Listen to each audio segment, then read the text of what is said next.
Telangana municipal ఎన్నికల్లో జనసేన బోని కొట్టింది. ఉమ్మడి నల్గొండ జిల్లా నేరేడుచర్ల మున్సిపాలిటీ 14వ వార్డులో జనసేన అభ్యర్థి విజయలక్ష్మి విజయం సాధించారు. 60 ఓట్ల మెజార్టీతో గెలుపొందారు.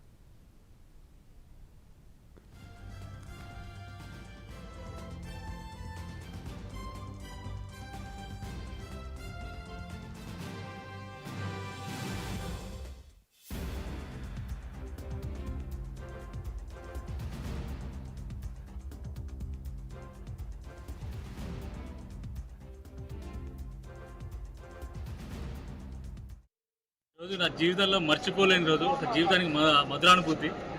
ఈరోజు మన హుజూర్నగర్ నియోజకవర్గం నేరేడుచర్ల మున్సిపాలిటీలో 14వ వార్డులో నా భార్యని అరూరి విజయలక్ష్మి, సరికుప్పల నాగేశ్వరరావు, ఆమెని సరికుప్పల విజయలక్ష్మి గారిని 14వ వార్డు జనసేన అభ్యర్థిగా నిలబెట్టడం జరిగింది. ఈరోజు జనసేన హుజూర్నగర్లో గెలిచింది, తెలంగాణలో గెలిచింది, నల్గొండలో గెలిచిందంటే ఇది నాకు మా పవన్ కళ్యాణ్ గారికి గిఫ్ట్. ఆయనపై నాకున్న పిచ్చికి పరాకాష్ఠకి ఇది నిదర్శనంగా భావిస్తున్నాను. జనసేన అడుగులు తెలంగాణలో పడాలని ఆయన కోరికకి నేను ఒక గిఫ్ట్ ఇచ్చానని భావిస్తున్నాను. నా భార్య పాపం గ్రూప్ 2 చదువుతానికి ప్రిపేర్ అవుతుంది. నేను దండం పెట్టి కాళ్ళు పట్టుకొని మరి నా భార్యని గ్రూప్ 2 చదువుతున్నా కూడా నా కోసం నా పిచ్చికి బలయ్యి ఆమె ఇది చేసింది. మా కష్టాన్ని ప్రజలు అందరూ పరిగణలోకి తీసుకొని జనసేన తెలంగాణలో గెలవడం అనేది ఒక ఆశ్చర్యంగా మీకు ఉందేమో, కానీ దాని వెనకాల నా కష్టం నాది. ఎంతో ఆయనపై ఉన్న ఇష్టం ఆయన ప్రజలకు తీసుకెళ్ళడానికి నిరంతరం పోరాటం చేశాను. నేను యాజ్ ఏ డిస్ట్రిక్ట్ ప్రెసిడెంట్గా ఉన్నాను, హుజూర్నగర్ ఇన్ఛార్జ్గా ఉన్నాను. నేను ప్రెస్టేజ్గా తీసుకొని ఎట్లాగో ఆయన స్ట్రాటజీ ఎట్లా వాడిండో 100% స్ట్రైక్ రేట్గా కొట్టాలని నా నేరేడుచర్ల మున్సిపాలిటీలో కూడా ఒక్కటే పెట్టుకున్నాం.